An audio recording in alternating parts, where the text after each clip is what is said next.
नमस्ते, नमस्कार। आज आप लोग के सामने फिर से उपस्थित हूँ और आज आप लोग के सामने फिर से एक मैथ का एक अच्छा क्वेश्चन लेके आऊँ। देखिए क्वेश्चन है, आज हम लोग कंपाउंड इंटरेस्ट का एक बेसिक क्वेश्चन लेके आऊँ, मतलब चक्रवृद्धि ब्याज का क्वेश्चन।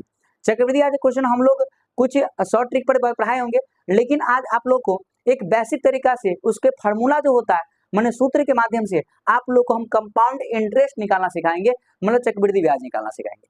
कभी भी हम लोग अगर किसी को अगर पैसा लगाते हैं, कर्ज देते हैं, तो क्या करते हैं कि हम लोग सिंपल इंटरेस्ट पर लगाते हैं, लेकिन नहीं, कंपाउंड इंटरेस्ट पर लगाया कीजिए। कंपाउंड इंटरेस्ट आपका पैसा दुगुना बढ़ेगा।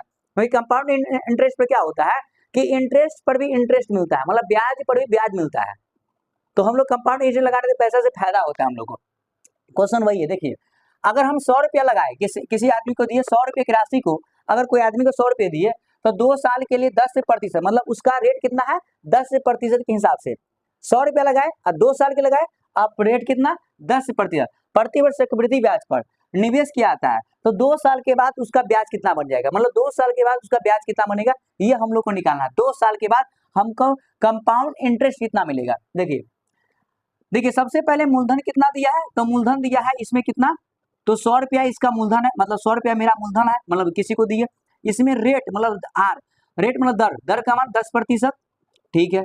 समय कितना है, तो समय है कितना 2 साल, समय कितना है तो 2 वर्ष, ठीक है।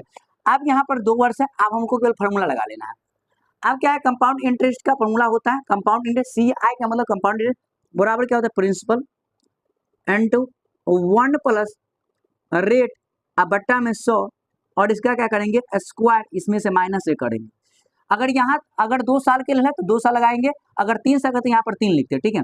और यहाँ बड़ी कोशिश को घेर, ठीक है। आप क्या करना, आप केवल आप इसमें जो भी मान दे उसको पुट करना है। प्रिंसिपल का मान 100 है, ठीक है, और यहाँ पर 1 प्लस आर का मान, आर कितना है तो आर है 10/100, ठीक है। और यहाँ पर स्क्वायर करना है, फिर -1 करना है। देखते रहिए ध्यान से, काट दीजिए 10 से 100 कितना कटेगा, 1 10 मरतबे कट जाएगा, ठीक है। 100 इंटू, और इसको बट्टा जोड़ करेंगे 10 और 1 11, ठीक है, 10 1 10 1 11, तो 11/10 का कितना हो जाएगा स्क्वायर हो जाएगा, फिर -1 है यहाँ पर -1, फिर कितना 100, ठीक है। 11 का स्क्वायर कितना होता है 121, अब बट्टा में 10 का स्क्वायर 100, माइनस में 1 क्या देंगे, ठीक है। अब उसके क्या करेंगे, यहाँ ध्यान से देखते रहिए थोड़ा सा, अब यहाँ पर क्या करेंगे 100, ठीक है।